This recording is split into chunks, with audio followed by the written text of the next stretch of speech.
Are you nervous for a massively important game in your FM save? Well, here are 10 of the best do's and don'ts that you can apply to make sure to get that win. And stick around to the end of the video, where I might just have a bonus tip or two. Let's first off have a look at all the things you can do before the match has even begun, starting with one of the most underrated aspects of Football Manager, your squad's dynamics. You want to make sure that your squad's morale is as high as it can be. There's a couple of things you can do, but my favorite is praising or criticizing their individual training. If their training rating is a 7.5 or higher, you can praise their training, and if it's a 6.5 or lower, you can criticize them. Some other options are praising their conduct, praising the performance in the last match if he played well, and praising their recent form if he's been playing well for a couple of games now. And a final way to boost your morale before a big match is to schedule a friendly where you know you're gonna absolutely demolish the other team. Take a look at scheduling a friendly against one of the local amateur teams, or if you're Liverpool, Man United. But you don't want to over-exhaust your players, so make sure there's enough games without a regular match before your big game, before you start scheduling your demolition friendly.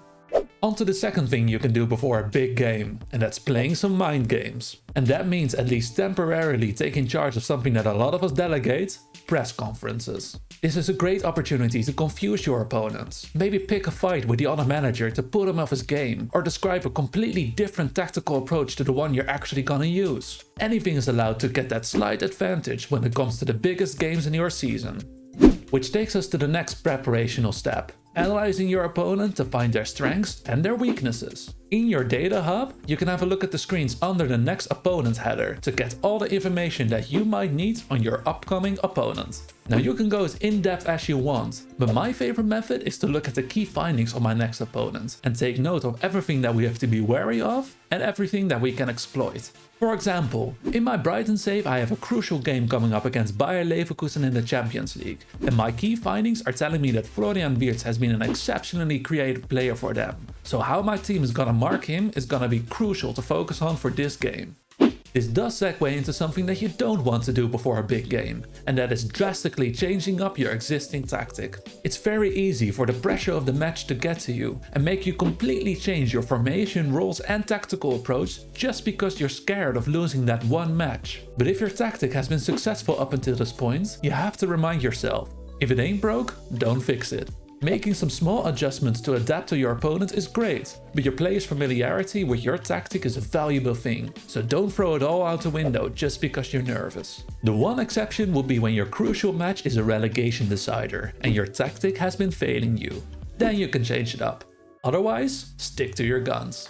Now, if you are making some slight adjustments to your team, you have to double check something before you go into your big match: your set pieces setup.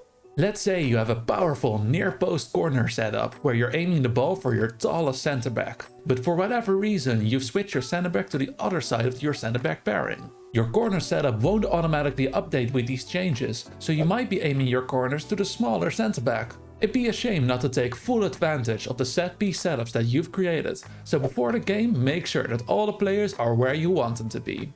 Now, the final thing that you want to check before the game is hidden in the coach reports of your players, and it might be the reason why your star player will turn into the dollar store version of himself. When selecting the players for your big match, check if any of them has a problem with playing in big matches, as this will increase the likelihood that they will have a bad game for you. Now, you don't have to immediately disregard a player that has this weakness, as it's not a guarantee that they will play poorly. But it is something to keep in mind. And hey, if you have two players and you can't decide which one of them to start, and one of them doesn't enjoy a big match, well, that decision just became a lot easier.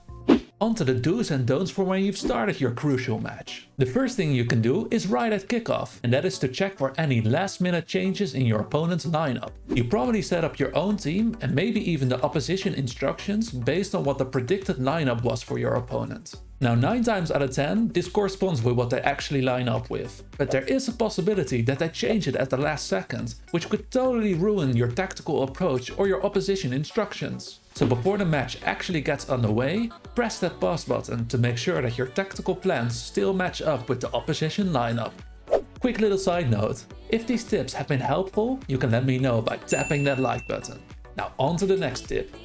Now, we boosted the morale of the team before the match, but it's just as important to boost the morale in the match as well. and you can do that by using the shout option as much as you can. Now for any match situation, there's some shouts that will help and there's some shouts that will hurt your team. Here's what I like to use. If your team is leading by 2 goals or more, or you're leading while you're the underdog, you can praise your team. If you're leading by a single goal and you're not really an underdog, you can use the calm down option. And if you're drawing or losing, it doesn't matter if you're an underdog or not. You can always use the encourage shout. Is it realistic to only use free shouts for every situation? Probably not. So if you highly value realism in your saves, you might want to change it up a bit more. But these free shouts will give you that slight morale boost. And in these crucial games, that might just make the difference. And that's not the only place where a player's morale can help you during the match, as the game can give you a hint for when a player's not feeling up to it before he makes that big mistake. During the match, you have to keep an eye out for the player's body languages, which are viewable in the tactics screen. Now hopefully these will all be either neutral or positive, but they could be expressing some nervousness or frustration, which could be the precursor to them making some big mistakes. Now this could change quickly, but if a player's body language is negative for a longer period of time, it might be time to change them out before they cost you a goal.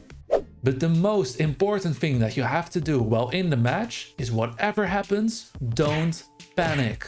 It's so common to see managers who've made a very solid tactical plan beforehand, but who concede a very scrappy, unlucky goal in the first couple of minutes and then completely panic and throw it all away. Now in those moments, and while the pressure is the highest, it's crucial to never make panic changes. Press the pause button if you have to and think about whether the goal you just conceded was due to a tactical limitation. If it was, make a small adjustment to fix that tactical hole. If it wasn't, keep your tactic as it is. That scrappy goal you just conceded doesn't make you any less of a manager. So have some trust in your team, your tactics, and most importantly, yourself. Now for that bonus tip that I promised, let me give you a recommendation for when you're leading in the final minutes of the game. Don't be afraid to see out a game, but don't go overboard. I know we all love our high-pressing, high-tempo teams, but in those crucial games in your season, protecting your lead in the final minutes of the game becomes just as important. But like the other tips in this video, you don't want to go overboard and completely destroy the tactic that got you the lead in the first place. So maybe instead of bringing on 6 extra defensive players, drop your lines a little bit, slow your play down and maybe waste a little bit of time. And if you want an even bigger tactical advantage, check out this video where I look at some of the most overpowered tactics in this year's game. I'll see you on the next video.